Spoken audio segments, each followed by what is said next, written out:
Anggi dan Vini.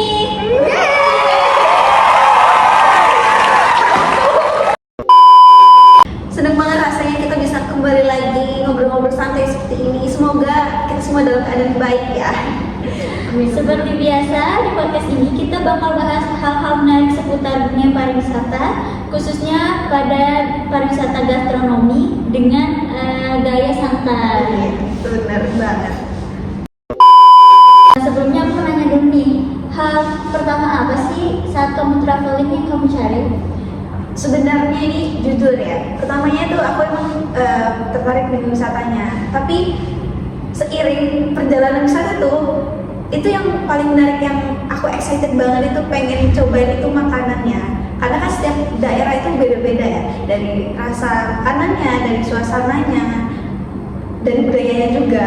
Jadi itu sih yang paling aku cari. Wah, relate banget nih. Banyak orang juga kayak gitu. Karena makanan itu juga bisa jadi bagian paling berkesan dalam perjalanan wisata. Iya, kan banyak juga dari wisatawan itu yang tujuan utamanya itu buat wisata itu malah untuk mencobain makanan-makanan daerah kan. Karena mereka penasaran apa sih rasanya gitu kan. Bener nggak? Nah, itu dia yang disebut pariwisata gastronomi.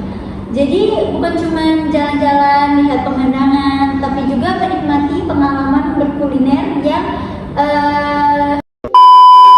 nah, itu dia yang disebut pariwisata gastronomi. Bukan cuma jalan-jalan, lihat pemandangan, tapi juga mencobai sensasi berkuliner yang sangat menyenangkan. Betul banget. Dan hari ini, hari spesial ini, kita udah kedatangan tamu yang sangat luar biasa ya. Ini adalah tepuk tangan dulu. Ini adalah traveler muda ya. Ini udah nggak tahu nih udah kemana aja nih sepertinya. Baik, mungkin kita langsung aja ya, biar mereka perkenalkan diri mereka masing-masing.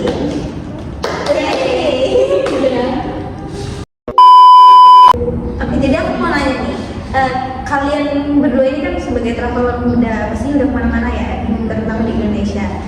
Mau tanya, pernah kemana aja sih? Terus wisata apa yang paling buat kalian berkesan dan pengen berkunjung ke sana lagi gitu? Jadi wisata apa aja yang udah pernah aku kunjungin di Indonesia ya? Yang pertama itu pasti Pulau Jawa. Kenapa Pulau Jawa? Karena orang tua aku tuh asli orang Jawa. Jadi asli Jawa. Jadi aku setiap akhir tahun tuh selalu pulang kampung Jawa. Dan kebetulan kampung ibu aku itu kampung wisata. Itu dia ada di Dieng. Jadi aku di Wonosobo Dieng. Pasti kalau teman-teman tahu di Dieng itu lagi viral banget akhir-akhir tahun ini karena bukan akhir tahun, dia pas libur sekolah itu karena bulan Juli Agustus itu biasanya lagi musim kemarau kan di sini. Tapi kalau di sana dia musim dingin, bahkan suhunya tuh bisa sampai -1. Kemarin sempat -1 derajat. Dingin banget dong berarti, kayak di luar negeri ya. Iya, jadi di sana tuh embunnya tuh beku gitu. Nah, itu salah satu salah satu tempat yang betul banget.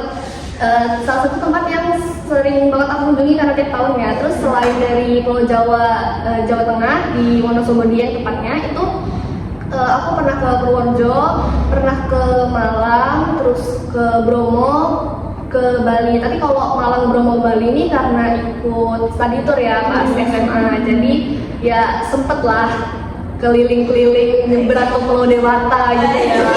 Itu karena tempat yang pengen aku kunjungin lagi gitu ya, itu ya pasti Pulau Dewata, Bali gitu kan. Karena nggak tahu bisa kesana lagi kapan gitu kan.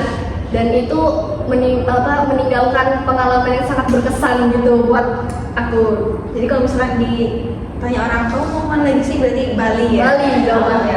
Oke, baik. Terus gimana dengan ini Mbak Nabila? Aku juga sih sama ya, aku pernah ke Pulau Jawa, khususnya dia Yogyakarta. Aku suka sih suasana Yogyakarta karena dia orang-orangnya ramah, terus ramai kan, banyak bule juga di sana. Iya benar-benar. Tuh ya cuci mata lah. Cuci mata kan dulu ya. Betul. Cuci mata. Betul. Oh, betul. cocok sama selera saya karena dia kurang apa ya, nggak terlalu pedas lah. Saya kurang suka yang pedas-pedas. Selain itu sih emang karena dia juga banyak wisata alam yang bagus-bagus kayak dari sejarah juga ada seperti candi atau ya banyak pantai-pantai juga. Iya, berarti dari kedua banyak ini tempat yang pengen dikunjungi lagi berarti ada di Pulau Jawa berarti ya? Oh betul, bener banget. Oke, selanjutnya aku penasaran banget nih. Kalian pernah nggak sih punya pengalaman yang paling berkesan saat traveling itu mencobai makanan-makanan di sana? Aku pernah sih. Kan di Jawa pasti selain jalan-jalan kita kulineran kan. Iya. Terus tuh pernah aku tuh nyoba di sana es cendol dawet gitu. Karena aku pernah makan di sini, itu tuh ya enak rasanya, manis, gurih santan gitu kan. Cuman pas aku nyoba langsung di sana, di tempatnya di Jawa, di Purworejo tepatnya pas itu tempat ayah saya. Jadi di sana itu rasanya tuh beda. Mereka tuh apa ya, gula arennya tuh lebih kerasa gitu loh, kayak rasanya tuh emang beda gitu dari yang iya. Jadi karena mungkin karena di sana dari asalnya ya. Terus kita juga bisa ngelihat proses pembikinannya langsung. Bisa. Iya kita bisa lihat di situ. Terus kayak kalau di sini kan modelnya tuh kayak di apa sih? Iya kayak di cup, terus kayak di apa ya yang di pinggir-pinggir jalan itu Plastik. Iya betul. Pokoknya udah berubah kemasan gitu kan. Nah kalau di sana itu mereka benar-benar prasmanan. Jadi kayak ada yang cendolnya, ada yang santannya, gulanya. Jadi kita bisa request, misal kita nggak mau pakai topping yang ini gitu, kita bisa request. Jadi kita bisa ambil sendiri gitu. Benar bisa. Terus tuh kayak kita mau refill yang bagaimana. Paling kayak berarti ya. Betul banget. Dan pasti harganya terjangkau banget. Tapi murah ya berarti? Murah. Di sana itu 6.000 kita udah bisa makan sepuasnya. Kalau bisa ya. Nah Cuma iya. satu cup itu aja udah Iya berapa? bener, itu di situ sih aku yang nyoba makanan yang emang beda gitu kan. Terus suasananya juga di sana beda karena kita makan langsung kan. Aku pernah makan di 2 tempat. Itu pertama ada kayak di alun-alunnya. Sama yang satunya itu aku makan di pinggir sawah. Jadi bener-bener kerasa gitu kan freshnya.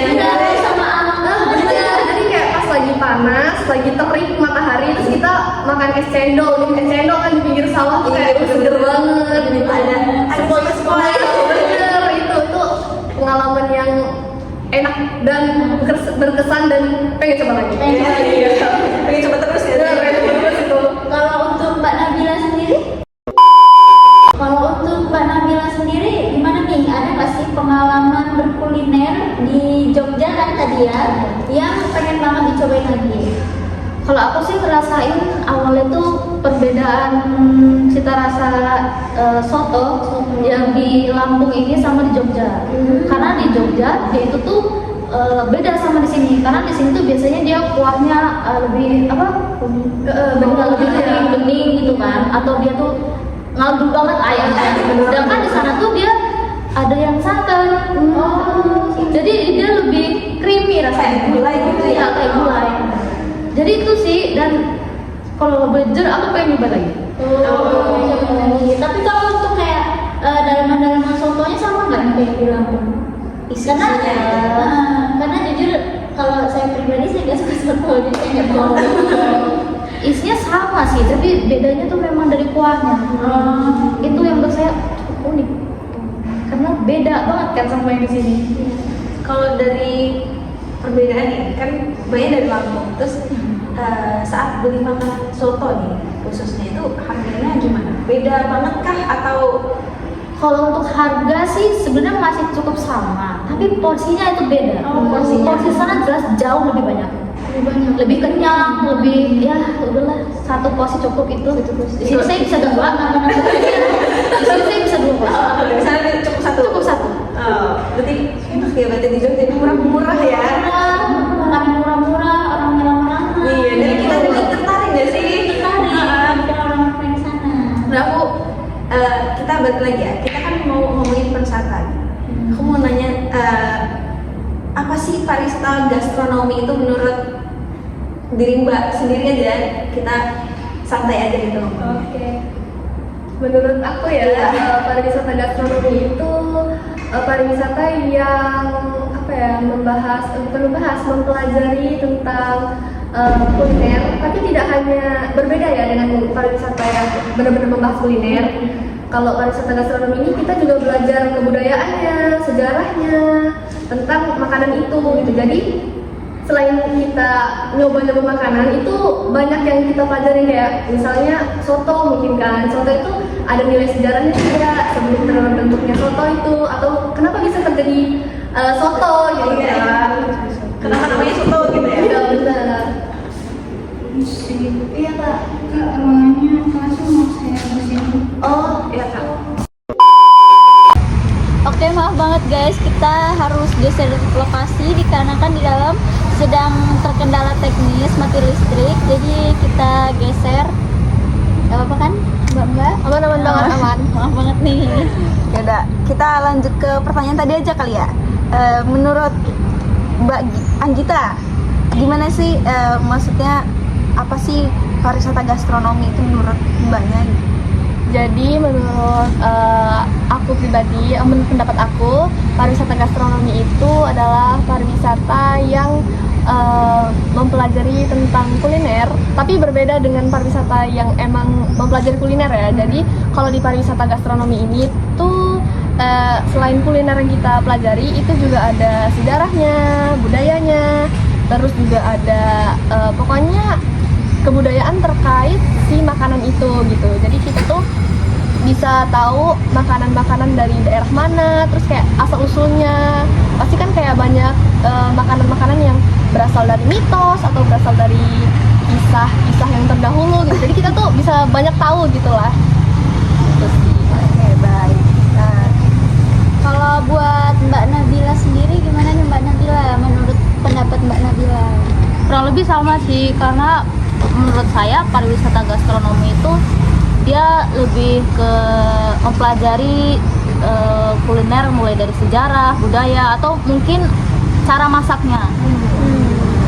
Ada beberapa makanan juga kan yang kita tahu itu asal mulanya dia dari apa, mungkin dia awalnya bagaimana, terus kita bisa evaluasi masakan dari yang zaman dulu sampai ke zaman sekarang. Itu kita mempelajari bagaimana itu semua berjalan. Itu sih cukup. Oke, pertanyaan terakhir nih sebelum kita menutup perjumpaan kita pada hari ini. Apa sih menurut Mbak Nabila dan Mbak Gita manfaat pariwisata gastronomi bagi masyarakat sekitar? Buat siapa dulu nih? Mbak Gita dulu. saya ya boleh. Manfaat pariwisata gastronomi itu untuk daerah, dia manfaatnya jelas cukup besar ya, karena masyarakat itu bisa mendapatkan penghasilan dari usaha penjualan makanan, penjualan kuliner itu.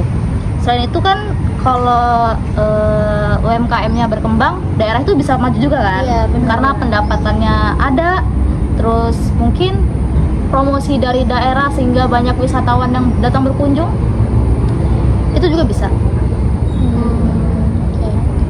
Kalau buat Mbak Gita sendiri gimana nih? Kalau menurut aku manfaat pariwisata gastronomi itu kurang lebih sama kayak Mbak Nabila.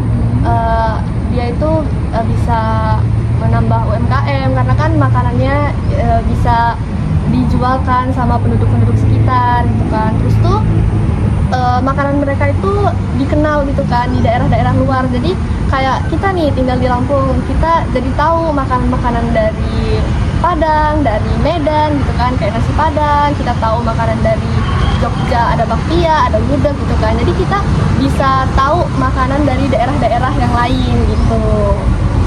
Bisa juga kayak promosi gitu ya. Benar banget. Promosikan Iya. kuliner di Indonesia ya. Iya, benar-benar. Mungkin itu aja ya pertanyaan kita pada hari ini. Dari pembahasan kita hari ini tuh kita bisa tahu bahwa pariwisata gastronomi itu adalah bagian penting dari pariwisata. Karena makanan itu bukan cuma soal rasa, tapi juga kan di dalamnya ada budaya, ada pengalamannya, ada cerita-cerita historinya gitu kan. Dan juga memberikan manfaat bagi masyarakat lokal kan tentunya. Semoga pariwisata gastronomi di Indonesia semakin berkembang, semakin majulah dan terkenal di nasional maupun internasional. Dan terima kasih untuk Mbak Nabila dan Mbak Siti Anggita yang sudah meluangkan waktu untuk datang ke acara kita pada hari ini. Semoga bermanfaat untuk semua teman-teman kita yang menonton di rumah. Dan terima kasih untuk kalian yang sudah mendengarkan. Sampai jumpa di episode berikutnya. Dadah.